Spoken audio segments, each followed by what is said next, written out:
اعوذ باللہ من الشیطان الرجیم بسم اللہ الرحمن الرحیم رب اشرح لی صدری ویسر لی امری واحلل عقدۃ من لسانی یفقہوا قولی۔ 26 رمضان المبارک، اسلامی تاریخ، غزوہ احد۔ بدر کی شکست سے قریش مکہ کے حوصلے تو پست ہو گئے تھے، مگر ان میں غم و غصے کی آگ بھڑک رہی تھی۔ اس آگ نے ان کو ایک دن بھی چین سے بیٹھنے نہ دیا۔ 1 سال تو انہوں نے کسی طرح گزارا، مگر اگلے ہی سال سن 3 ہجری میں 3000 آدمیوں کا ایک بڑا لشکر مکہ سے روانہ ہوا اور مدینہ پہنچ کر احد پہاڑ کے پاس اپنا پڑاؤ ڈالا۔ رسول اللہ صلی اللہ علیہ وسلم بھی شوال سن 3 ہجری میں جمعہ کی نماز پڑھ کر 1000 کا لشکر لے کر احد پہاڑ کی طرف روانہ ہوئے، مگر عین وقت پر منافقوں نے دھوکہ دیا اور عبداللہ بن ابی 300 آدمیوں کو لے کر واپس ہو گیا۔ اب صرف 700 مسلمان رہ گئے۔ احد کے مقام پر لڑائی شروع ہوئی اور دونوں جماعتیں ایک دوسرے پر حملہ آور ہوئیں۔ اس غزوہ میں مسلمانوں کو شروع سے فتح ہوئی، مگر ایک غلطی کی وجہ سے اس لڑائی میں 70 صحابہ کرام رضی اللہ تعالی عنہ کو جام شہادت نوش کرنا پڑا، اور رسول اللہ صلی اللہ علیہ وسلم کا ایک دانت بھی اس لڑائی میں شہید ہو گیا۔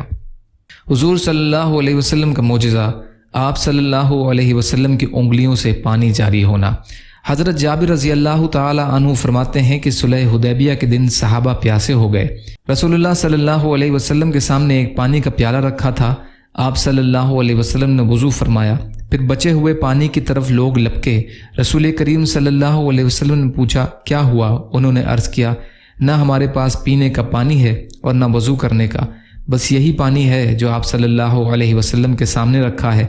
آپ صلی اللہ علیہ وسلم نے اپنا ہاتھ پیالے میں رکھ دیا۔ پانی آپ صلی اللہ علیہ وسلم کی انگلیوں میں سے چشمے کی طرح ابلنے لگا۔ ہم نے پیا اور وضو بھی کیا۔ ان سے پوچھا گیا، کتنے آدمی تھے؟ فرمایا 1500 تھے، اور اگر 1 لاکھ ہوتے تب بھی کافی ہو جاتا۔ بخاری کی روایت ہے۔ ایک فرض کے بارے میں، بیمار کی نماز۔ رسول کریم صلی اللہ علیہ وسلم نے فرمایا، نماز کھڑے ہو کر ادا کرو، اگر طاقت نہ ہو تو بیٹھ کر ادا کرو، اور اگر اس کی بھی قدرت نہ ہو تو پہلو کے بل لیٹ کر ادا کرو۔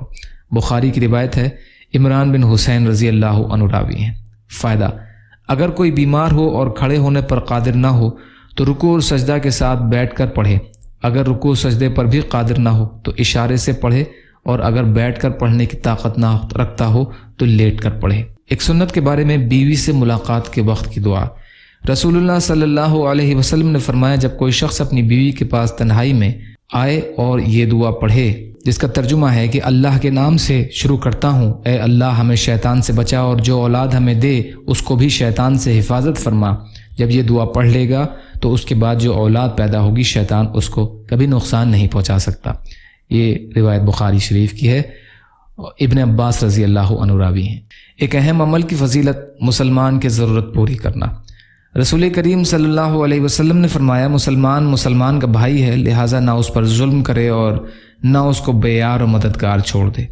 جو شخص اپنے بھائی کی ضرورت پوری کرنے میں لگا رہے، اللہ تعالیٰ اس کی ضرورت کو پوری کرنے میں لگے رہتے ہیں۔ اور جو شخص کسی مسلمان سے ایک پریشانی کو دور کرے گا، اللہ تعالیٰ قیامت کے دن اس کی پریشانی کو دور کر دے گا، اور جو کسی مسلمان کے عیب کو چھپائے گا تو اللہ تعالیٰ قیامت کے دن اس کے عیب کو چھپائے گا۔ ابو داؤد کی روایت ہے۔ ایک گناہ کے بارے میں، ناپ تول میں کمی کرنا۔ قرآن میں اللہ تعالیٰ فرماتا ہے، بڑی بربادی ہے ناپ تول میں کمی کرنے والوں کے لیے، کہ جب لوگوں سے کوئی چیز ناپ کر لیں تو پورا بھر کر لیتے ہیں، اور جب لوگوں کو کوئی چیز پیمانے سے ناپ کر یا وزن کر کے دیتے ہیں تو اس میں کمی کر دیتے ہیں۔ سورہ مطففین کی آیت کا ترجمہ۔ آخرت کے بارے میں، کافر اور گنہگار کو قبر میں عذاب۔ رسول اللہ صلی اللہ علیہ وسلم نے فرمایا، اللہ تعالیٰ گنہگار اور کافر پر قبر میں 70 اژدہے مسلط کر دیتا ہے۔ اگر ان میں سے ایک بھی اژدہا زمین پر پھونکار مار دے تو قیامت تک زمین کچھ بھی نہیں اگائے گی۔ قبر میں قیامت کے دن تک وہ اژدہے اسے نوچتے اور ڈنک مارتے رہیں گے۔ ترمذی کی روایت ہے۔ ابو سعید رضی اللہ عنہ راوی ہیں۔ قرآن سے علاج، گردے کی بیماریوں کا علاج۔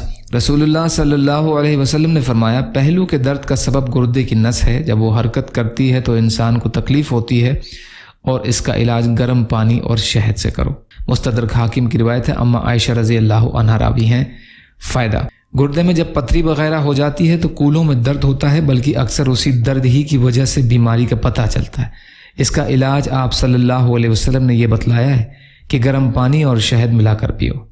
نبی صلی اللہ علیہ وسلم کی نصیحت، رسول کریم صلی اللہ علیہ وسلم نے فرمایا، اللہ تعالیٰ رات کے آخر حصے میں بندے سے بہت زیادہ قریب ہوتے ہیں، اگر تم سے ہو سکے تو اس وقت اللہ تعالیٰ کا ذکر کیا کرو۔ مستدرک کی روایت ہے، عمر بن ابسہ رضی اللہ عنہ راوی ہیں۔ یا اللہ ہم سب کو کہنے سننے سے زیادہ عمل کی توفیق عطا فرما۔ یا اللہ جو مظلوم ہیں، پریشان حال ہیں، بیمار ہیں، قرض میں ہیں، بے روزگار ہیں، محتاج ہیں، ان کی مدد فرما۔ یا اللہ رمضان کریم کا حق ادا کرنے والا بنا، صبر کرنے والا، شکر کرنے والا، اچھی طرح عبادت کرنے والا بنا۔ یا اللہ جو مانگا وہ بھی عطا کر دیجئے، جو بھول گئے ہوں اپنے فضل کرم سے عطا فرمائیے، صحت کلی اور صحت حسنہ عطا فرمائیے برحمتک یا ارحم الراحمین۔ لا الہ الا اللہ محمد رسول اللہ۔ السلام علیکم ورحمۃ اللہ وبرکاتہ۔